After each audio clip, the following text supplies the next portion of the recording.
श्री कृष्ण कहते हैं, अहंकार मत कर, किसी को कुछ भी देकर, क्या पता तू दे रहा है या पिछले जन्म का कर्जा चुका रहा है।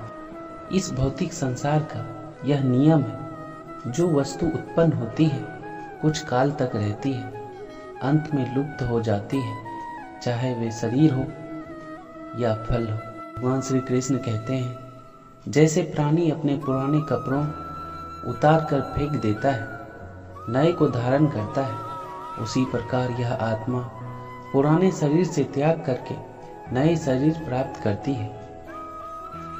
जिस दिन हमारा मन राधा कृष्ण को याद करेगा, उसमें दिलचस्पी लगेगा, उसी दिन से परेशानियां आना बंद हो जाएगी। भगवान श्री कृष्ण कहते हैं, जब जब संसार में धर्म की हानि होगी, अधर्म की विजय, तब तब मैं इस पृथ्वी पर अवतार लूंगा। मनुष्य अपने कार्यों के अनुसार ही उन्नति व अवनति प्राप्त करते हैं। यह जीवन अगले जीवन की तैयारी है। मनुष्य को सदा अच्छे कार्य करने चाहिए। भगवान श्री कृष्ण कहते हैं, इस जगत में मनुष्य भौतिक वस्तुओं का भोग कर सकता है। अगर वे चाहे तो सब कुछ छीन सकते हैं, मनुष्य कुछ भी नहीं कर सकता। राधा कृष्ण की कृपा पाने के लिए हृदय में भक्ति जगाना होगा। जिससे यह भक्ति जागृत है, वह बड़ा भाग्यवान है। तुमने यदि किसी वस्तु की इच्छा की, यदि वह इच्छा कृष्ण के अनुकूल नहीं है, तो उस कार्य में सफलता नहीं मिलेगी। भगवान श्री कृष्ण कहते हैं, यह बात हमेशा याद रखो, कैसे भी हालात हो, किसी भी प्रकार का अन्याय, पाप, किसी भी गलत बात का समर्थन नहीं करोगे, चाहे वह पति या पुत्र हो। इस संसार में विभिन्न कलाएं हैं और इस कला में एक अच्छी कला है किसी के दिल में समा जाना, उसे छू लेना। जो व्यक्ति अंतिम समय में श्री कृष्ण का चिंतन करता है, कृष्ण को प्राप्त होता है। मनुष्य को चाहिए वह अंतिम क्षणों में कृष्ण का चिंतन करे। जिस प्रकार पानी में तैरती नाव को तेज वायु बहा ले जाती है, उसी प्रकार विचारशील इंद्रियों में से कोई एक जिस पर मन लगा रहता है, वह मनुष्य की बुद्धि हर लेती है। इसीलिए इंद्रियों को कृष्ण भगवान में लगाना चाहिए। भगवान श्री कृष्ण का एक मंत्र व प्रार्थना मोक्ष प्राप्त कर सकता है। हे कृष्णा हरे कृष्णा हरे हरे, हरे राम राम राम हरे हरे।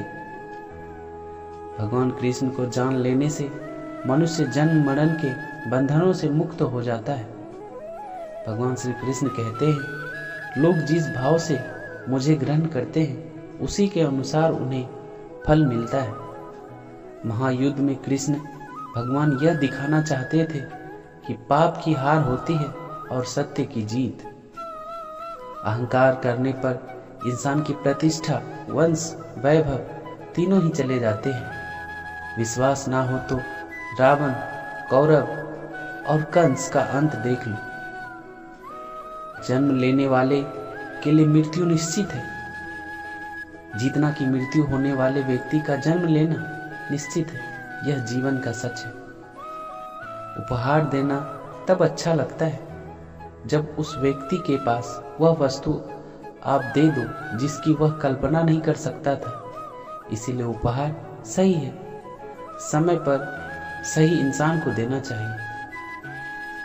भगवत गीता में श्री कृष्ण ने कहा, जन जन में बसे हैं राम, प्राण में बसी राधा रानी, मन में बसे हैं कृष्ण। जब घर से बाहर निकले, प्रभु कृष्ण के सामने झुककर कहे, हे प्रभु, मैं आपसे मिलकर जा रहा हूँ, शीघ्र लौटूंगा। क्योंकि भगवान भी आपके लौटने का इंतजार करते हैं। कृष्णा के लिए खर्च की गई कोई चीज कभी व्यर्थ नहीं जाती। भगवान श्री कृष्ण कहते हैं, मनुष्य शरीर त्याग करते समय जिस भाव का चिंतन करता है, उसी भाव के अनुसार उसका अगला जन्म निश्चित हो जाता है। भगवान श्री कृष्ण कहते हैं, मनुष्य भगवत गीता को निष्ठा, प्रेम पूर्वक, गंभीरता से पढ़ता है। उसके द्वारा किए गए पूर्व के सारे दुष्कर्म फलों का प्रभाव समाप्त हो जाता है वह मेरी शरण में आता है। मनुष्य को अपने जीवन के उद्देश्यों को समझना चाहिए। एक पशु दूसरे पशु का वध करता है तो यह पाप नहीं, लेकिन मनुष्य स्वार्थ के लिए पशु का वध करता है तो वह पाप है।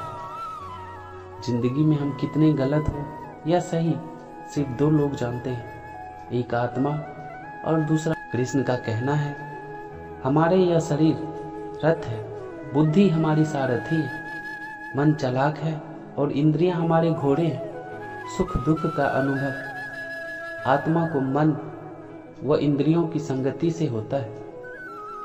इस संसार में मूर्ख व्यक्ति, अधर्मी, अज्ञानी व नास्तिक प्रकृति का व्यक्ति मेरी शरण स्वीकार नहीं कर सकता।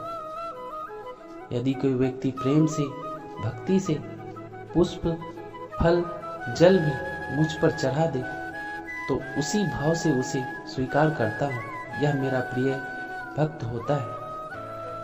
अंतकाल में जो मनुष्य मेरा स्मरण करते हुए देह त्याग करता है वह मेरी शरण में आता है। इसलिए मनुष्य को चाहिए कि अंतकाल में मेरा चिंतन करे। जो दूसरों की तकलीफों को समझते हैं, जिनमें दया है, दिल से अच्छे हैं, उन्हें दोबारा जन्म लेना नहीं पड़ता।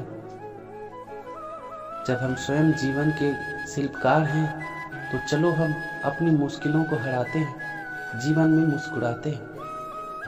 हमारा मस्तिष्क एक चुंबक है, जब हम समाधान खोजेंगे तो यह समाधान की ओर आकर्षित होगा।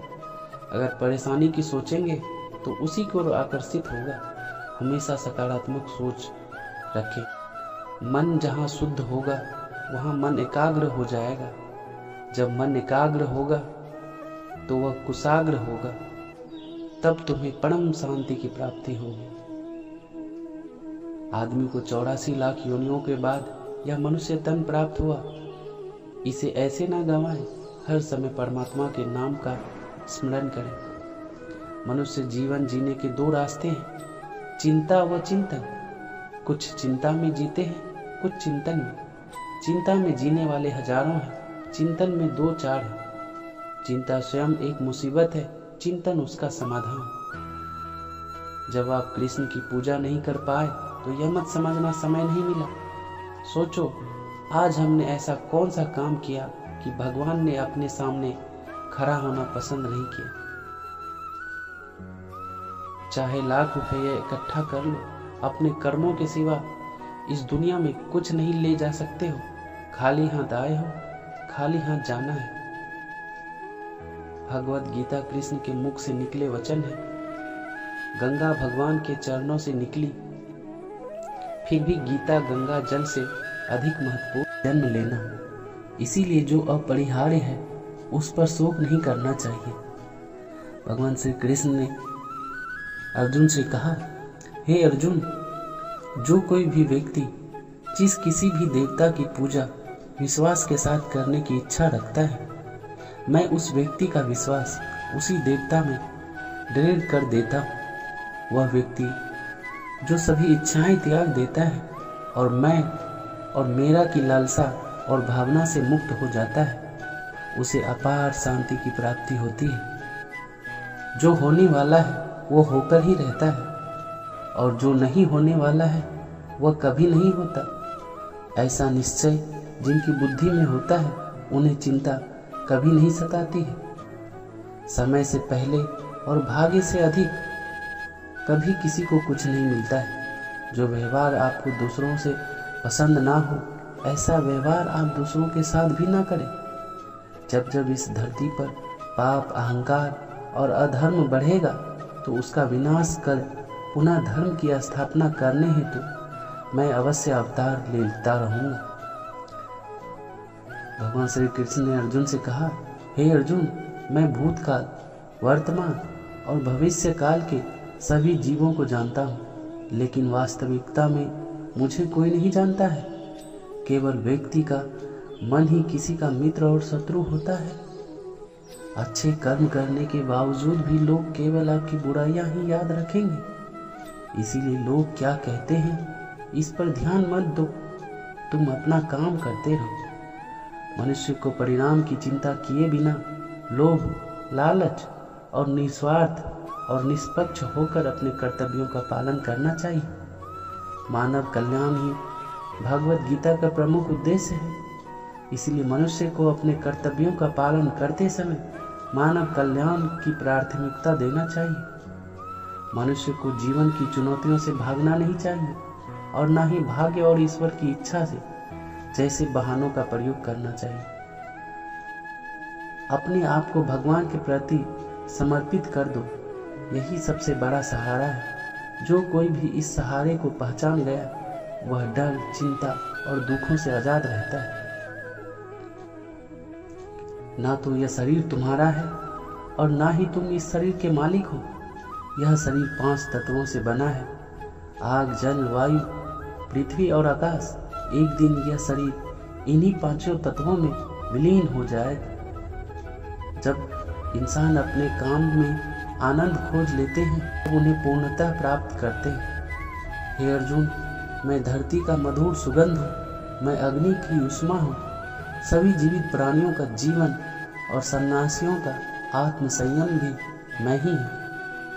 मन की गतिविधियों, होश, श्वास और भावनाओं के माध्यम से भगवान की शक्ति सदा तुम्हारे साथ है। जिस प्रकार अग्नि स्वर्ण को परखती है, उसी प्रकार संकट वीर पुरुषों को यह सृष्टि कर्म क्षेत्र है। बिना कर्म किए यहाँ कुछ भी हासिल नहीं हो सकता। जो दान बिना सत्कार के कुपात्र को दिया जाता है वह तमस दान कहलाता है। जो मनुष्य जिस प्रकार से ईश्वर का स्मरण करता है उसी के अनुसार ईश्वर उसे फल देते हैं। कंस ने श्री कृष्ण को सदैव मृत्यु के लिए स्मरण किया तो श्री कृष्ण ने भी कंस को मृत्यु प्रदान की। अतः परमात्मा को उसी रूप में स्मरण करना चाहिए जिस रूप में मानव उन्हें पाना चाहता है।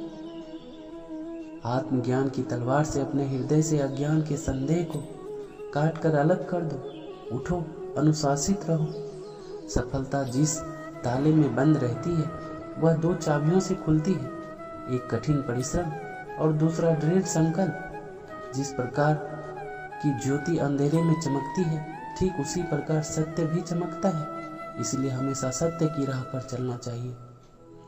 अपने परम भक्तों जो हमेशा मेरा स्मरण या एक चित्त मन से मेरा पूजन करते हैं, मैं व्यक्तिगत रूप से उनके कल्याण का उत्तरदायित्व लेता हूँ।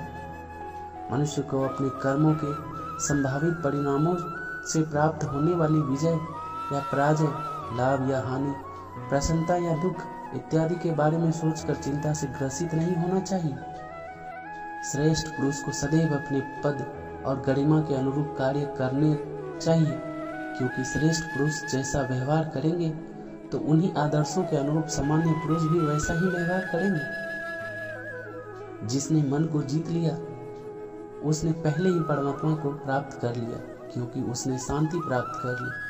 ऐसे मनुष्य के लिए सुख दुख, सर्दी गर्मी और मान अपमान एक से है।